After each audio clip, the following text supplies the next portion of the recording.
Morning, students. We have been looking into outcomes of democracy, and we saw first that the government, a good government, that's an outcome of democracy, that a government uh, responsive, accountable, and legitimate. And accountable means the government must be accountable to the people who elected the government and responsive to the needs and demands of the people. And then it must be legitimate. The government must come in a legitimate legal way. That's when we consider democracy, that is elected in a legitimate way, elected by the people through a clear, genuine way. And that's what we saw in last class about the government, good government. And if in democracy, government must be good or good government that is accountable to the people, that must be there. And another outcome is economic growth and development. So we expect a democracy must be producing economic growth and development. And see, many a time is there is a question that doubt that it's this democracy is not able to bring up economic development in a balanced way, in an even way. Okay, so that's there.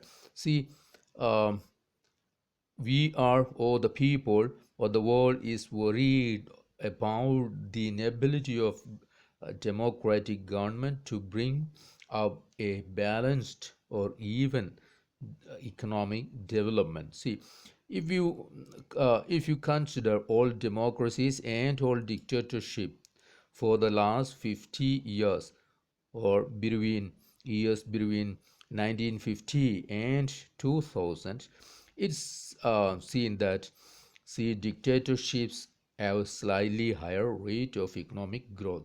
So economic growth, democracies are having economic growth more than, sorry, not democracies, dictatorships are having economic growth little more than that of democracies.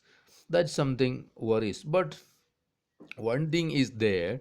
See, this economic development depends on several factors. It's not that the form of government that affect, or that is the major factor of economic development. No, see, it depends on several factors like country's population size or global situation, cooperation from other countries, economic priorities adopted by the country, so on.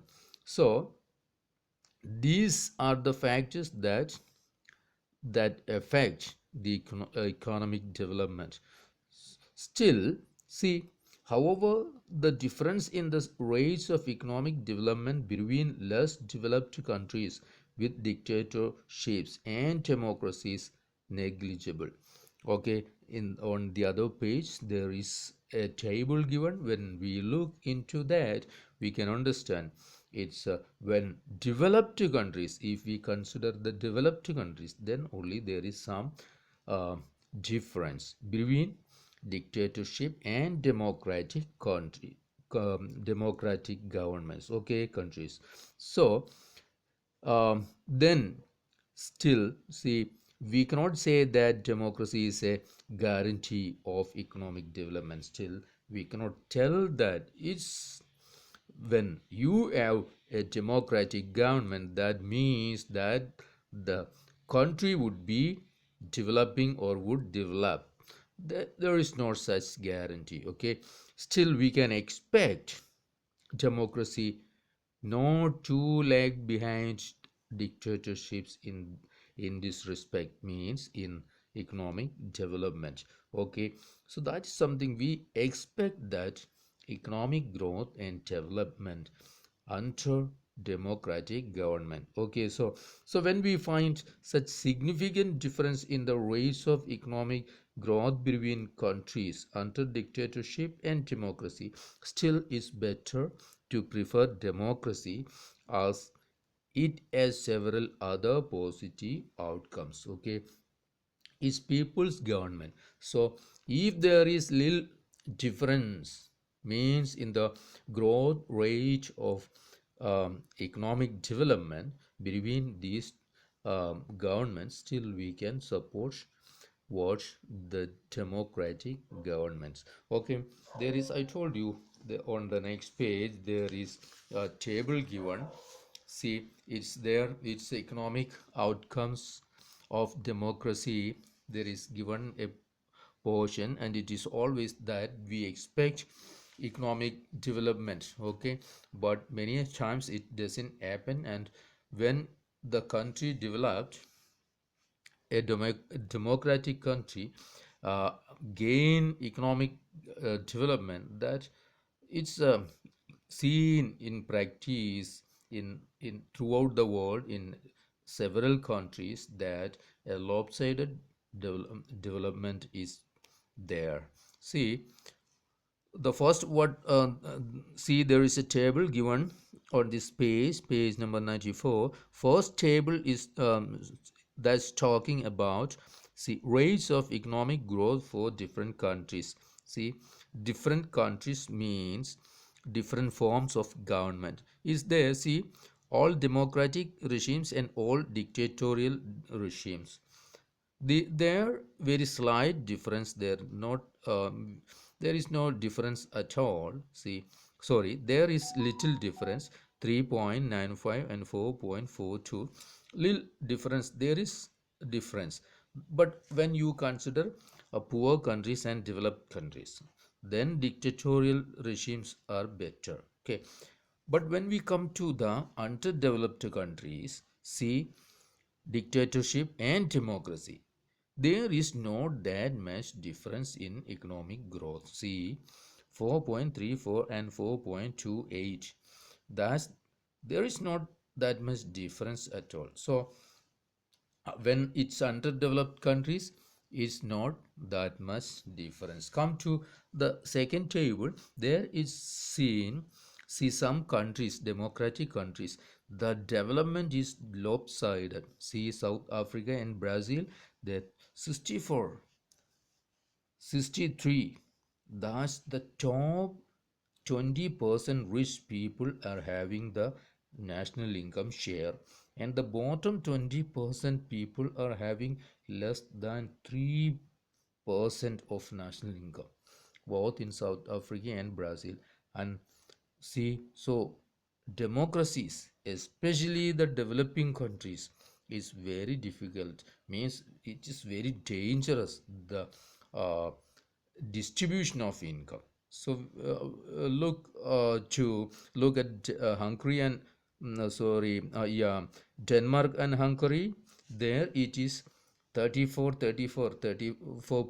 point something. That's the top 20%, means the richest people are having that much of national income, but the lower, the bottom 20% are having around 10% of national income. So they are not that much, the difference is not that much. So still we will expect, we being supporting, as we are supporting the democracy, we expect what economic development and growth as well. Okay, so come to next one, uh, that is reduction of inequality and poverty. See, as we saw, it is just the continuation of economic development and growth. This also, inequality, that is something, it's a plague or a pain that we see in democratic countries. See, many a times it's we expect, see, uh, it is reasonable to expect democracies to reduce economic disparities, right? Even when a country achieves economic growth, we'll see the well distributed in such a way that all citizens of the country will have a share and lead a better life is not happening. Here is asked question, okay, is economic growth in democracies accompanied by increased inequalities among the people? Of course, that's what happening. So in democracies, the development is there, but it's a lopsided development, an imbalanced, uneven development. Some people, the rich are becoming richer and the poor are becoming poorer. So that kind of development is there, and is the see. One thing is that see, democracy is always what based on political equality. Politically all are equal. When it comes to the see, let's think about the election or electing representatives or governments. That time all are equal, equality is there.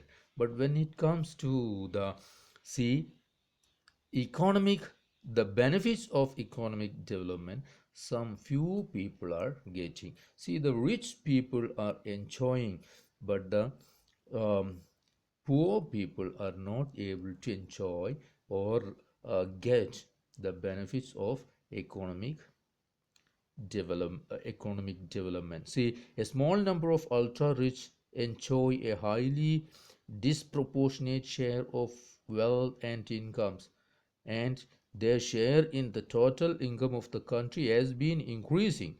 But those at the bottom of the society have very little to depend upon. Many a times they are not able to see, get or meet enough to, so they are not able to earn or get enough to meet their basic needs, okay, so, such as food, clothing, house, education, health, etc.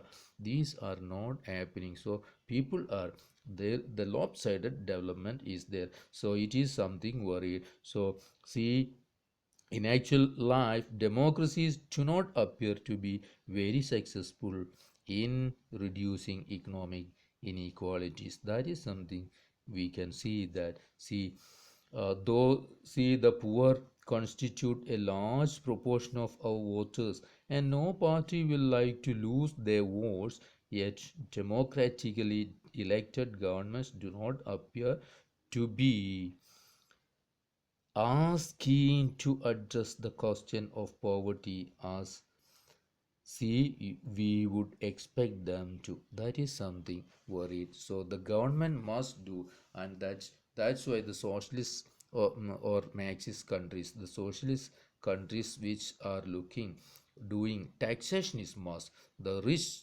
people must be taxed, imposed. They must be imposed tax, high taxes. So progressive taxation must be there.